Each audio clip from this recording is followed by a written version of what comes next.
अस्सलाम वालेकुम नाज़रीन, कैसे हैं आप। आज 2 दिन के वक्फे के बाद आपकी खिदमत में हाज़िर हो रहा हूँ। आज सबसे पहले इंतहाई अफसोसनाक वाक़े के साथ इस व्लॉग का आगाज़ करूँगा। आज जो दहशतगर्दी का वाक़या हुआ, आज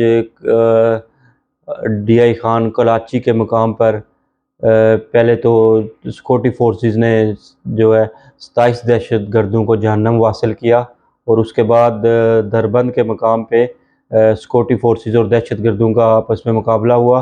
पहले 4 दहशतगर्द जान बाहक हो गए। उसके बाद जो दहशतगर्दों ने गाड़ी बारूद से भरी हुई चौकी के साथ टकरा दी और एक बिल्डिंग ज़मीन बोस हो गई उसके साथ।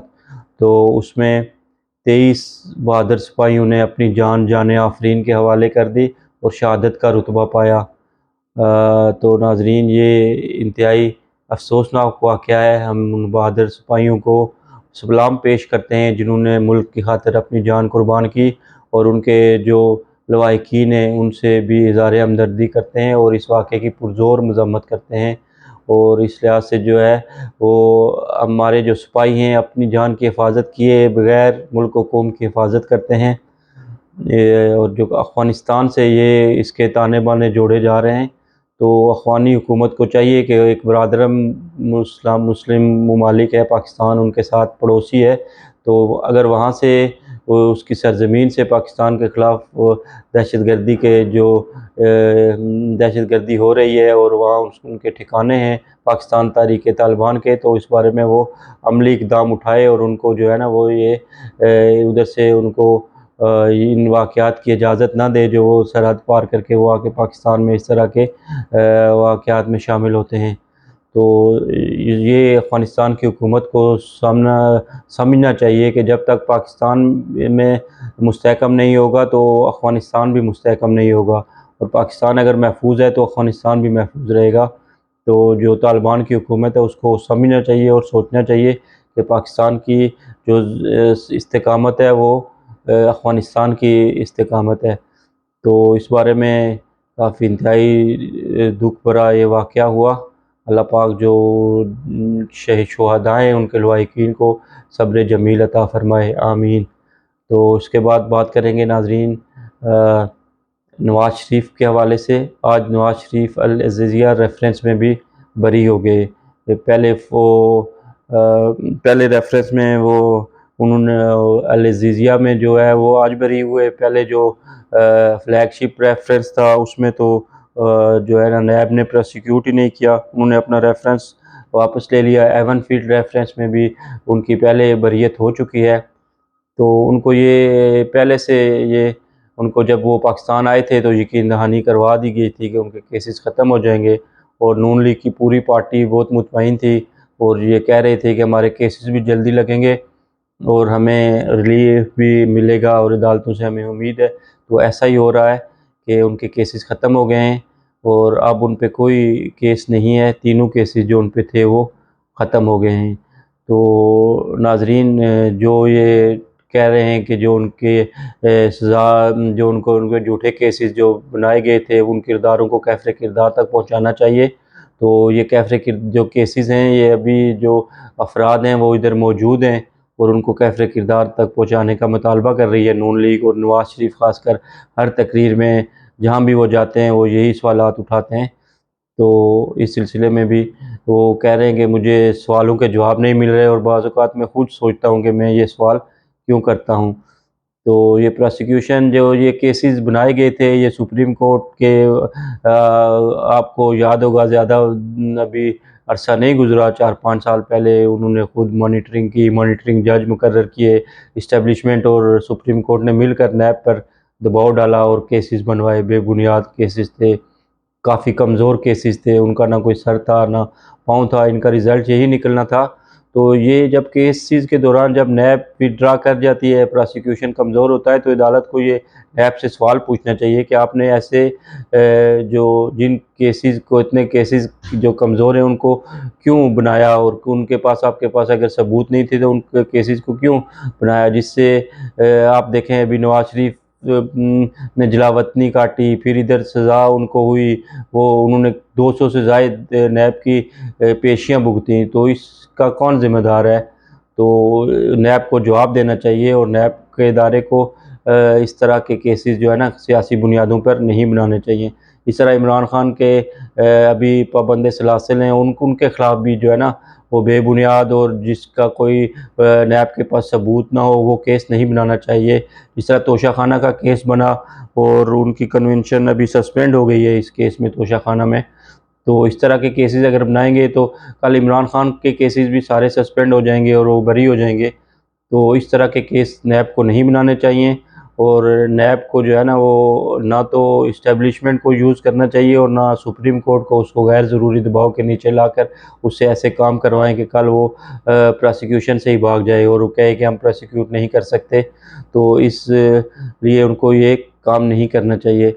तो इसके बाद जो आसिफ अली जरदारी ने इंटरव्यू दिया आसमा शिराज़ी साहिबा को, पहले उन्होंने इंटरव्यू दिया था हामिद मीर को, तो अब उन्होंने आसमा शिराज़ी को इंटरव्यू दिया है। उसमें उन्होंने कहा है कि लाडले को इतनी सहूलतें दी जा रही हैं, लाडला वो इमरान खान को कह रहे हैं कि जेल में उनको एक्सरसाइज मशीन दी जा रही है, तरह तरह के खाने उनके लिए बन रहे हैं, तो मुझे तो ये सहूलतें नहीं दी।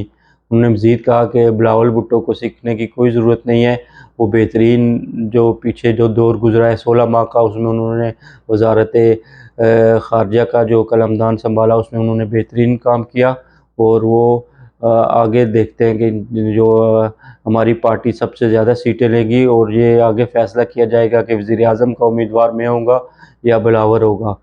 तो उन्होंने ये भी एक सवाल के दौरान इलेक्शन के लेट होने के मुतालिक भी एक इशारा दिया और कहा कि या तो 8 को होंगे या आगे चले जाएंगे या मुलतवी हो जाएंगे। तो इस सिलसिले में आज बिलावल भुट्टो ने ये वाज़े कर दिया कि उन्होंने किस कंटेक्स्ट में बात की है, कंटेस्ट में उनका क्या कहने का मतलब था। बहरहाल हमारी जो पार्टी का मौक़िफ़ है, हम चाहते हैं कि इलेक्शन 8 फरवरी को हों और अपने टाइम पर हों। तो चलें, ये बात उन्होंने वाज़े कर दी है। दूसरा आज जो है भुट्टो रेफरेंस केस था जो 11 साल बाद उसका नंबर आया और अदालत ने आज ये केस सुना। तो 11 साल पहले ये केस दायर किया था आसिफ अली जरदारी ने। तो उस सिलसिले में आज उसकी जो है ना लाइव कवरेज दिखाई गई टीवी पर और कवरेज भी इंग्लिश में थी। ज़्यादा हमारे जो जज साहिबान हैं वो इंग्लिश बोलते हैं और जो वकला हैं वो भी जो दलाइल देते हैं इंग्लिश में ही होते हैं। तो काजी फ़ाइज़ ईसा साहब, आप ज़रा ये पता कर लीजिए कि पाकिस्तान में कितने % लोग इंग्लिश जानते हैं, समझते हैं और बोल सकते हैं। तो मेरे ख़्याल में 3 से 4% भी ऐसे लोग नहीं हैं जो इतनी इंग्लिश में वो समझ सकें ना आपकी स्पीचेस या जो आप रिमार्क्स देते हैं। इसलिए कोशिश किया करें कि उर्दू में इसको समात को जो है ना उर्दू में करने के अहकामात जारी कर दें और वकला हज़रात को भी कहें कि अगर लाइव दिखानी है तो इसमें उर्दू ज़्यादा, हाँ कोई चंद लफ्ज़ ऐसे हैं जो इंग्लिश की डिक्शनरी से उन्होंने चूज़ करने तो वो बेशक कर लें, लेकिन ज़्यादा जो है ना वो उर्दू में बात करें ताकि आम आदमी को भी समझ आ सकें कि उनके दलाइल क्या हैं और आप क्या रिमार्क्स दे रहे हैं। तो उम्मीद है आइंदा आप ये दरख्वास्त पे ज़रूर गौर करेंगे। तो इस सिलसिले में काजी फ़ाइज़ ईसा को जो अपनी अदालत के जो उनको अभी इख्तलाफात भी हो गए इनके जजों के दरमियान, ये एजाज़ुल एहसन साहब ने रजिस्ट्रार को एक ख़त लिखा है और जो ये बेंचेस बन रहे हैं इन पर एतराज़ किया और ये भी कहा कि उनको जो रजिस्ट्रार को फ़ोन करते हैं तो रजिस्ट्रार उठ ही जाता है। तो पहले भी क्योंकि एजाज़ुल एहसन साहब जो है वो अता उमर बंदियाल के काफ़ी करीब थे, कोसा साहब के, तो जो भी सियासी केस बनते थे वो उनको उसमें ज़रूर शामिल करते थे। तो अब तो थोड़ा जो प्रोसीजर है वो चेंज हो गया। अब 3 जो सीनियर मोस्ट जजेस हैं चीफ जस्टिस समेत वो बेंचेस का फ़ैसला करते हैं, लेकिन उनमें भी जो 2 की राय होती है उनको फ़ौक़ियत दी जाती है। तो वो कह रहे हैं कि पहले इस केस में जो केस लगते हैं उनमें एक केस जो लगा है उसमें 7 जजेस का कहा गया था, फिर 6 जजेस को शामिल किया गया, तो उनके तहफ़्फ़ुज़ात हैं। तो पहले भी जो अता उमर बंदियाल हैं वो भी अपनी ही चला रहे थे, तो अभी जो काजी फ़ाइज़ ईसा साहब हैं वो भी अपनी मनमानी कर रहे हैं। तो इससे जो पहले उनमें ना हम-आहंगी थी ना अब जजों में हम-आहंगी है, तो इनमें इख्तलाफात जो है ना वो साफ़ ज़ाहिर हो रहे हैं। तो जस्टिस काजी फ़ाइज़ ईसा को चाहिए कि वो अब ये साबित करें कि ऐसी कोई बात नहीं है, अदलिया में इख्तलाफ नहीं है, बल्कि वो सब जजेस एक पेज पे हैं। इससे अवाम का एतमाद अदालतों पे और मज़बूत होगा ना कि कमज़ोर होगा, और जो काजी फ़ाइज़ ईसा का नाम है वो तारीख़ में सुनहरी हरूफ में लिखा जाएगा। तो इसके बाद बात कर लेते हैं जो अ तो इसके बाद बात करते हैं जमाइमा ख़ान के हवाले से। ये भी एक उसमें इंटरव्यू के दौरान आसिफ़ अली ज़रदारी ने कहा कि जो ब्लॉगर्स हैं उनको वो पैसे दे रही हैं, और वो ब्लॉगर्स कह रहे हैं कि पीटीआई इलेक्शन में जीतेगी। तो ये भी मेरे ख़्याल में जो है ना वो हवा में तीर ही मारा है, क्योंकि अभी तो बज़ाहिर कोई ताल्लुक़ नहीं लगता जमाइमा ख़ान का इमरान ख़ान से, और वो पार्टी के लिए लोगों को पैसे देंगे कि तहरीक इंसाफ जीते और मैं आपको पेमेंट करूँगी। तो ये उन्होंने शायद हवा में तीर ही मारा है। तो इसमें कितनी हकीकत है ये तो आने वाले दिनों में ही पता लगेगा। तो इसके अलावा जो है वो ज़ाहिद कशकोरी साहब की एक ख़बर है हम न्यूज़ में। तो जो आइंदा हफ़्ते जो फैज़ाबाद धरना केस है उसमें जनरल फैज़ हमीद पेश होंगे अदालत के सामने, और अपने जो उनका बयान है वो कलमबंद किया जाएगा। इस सिलसिले में अब तक शाहिद खान अब्बासी, एहसन इकबाल और फवाद हसन फवाद अपने बयानात कलमबंद करवा चुके हैं। तो अभी देखें अभी इस केस में आगे जो है वो क्या पेशरफ्त होती है। तो ज़ाहिद कशकोरी साहब की ये ख़बर थी। तो नाज़रीन अब तक के लिए इतना ही, अगले वीलॉग में इंशाल्लाह फिर हाज़िर होऊंगा। आपसे गुजारिश है कि मेरे चैनल को लाइक करें, शेयर करें, सब्सक्राइब करें, और आखिर में छोटी सी बात, अपना ख्याल रखें, अपने कुनबे का ख्याल रखें, अपने साथ रहने वाले लोगों का ख्याल रखें, और उनकी छोटी मोटी मदद कर दिया करें ताकि वो अपनी ज़रूरियात को पूरा कर सकें। आपका बहुत शुक्रिया। अस्सलामु अलैकुम व रहमतुल्लाहि व बरकातुहू।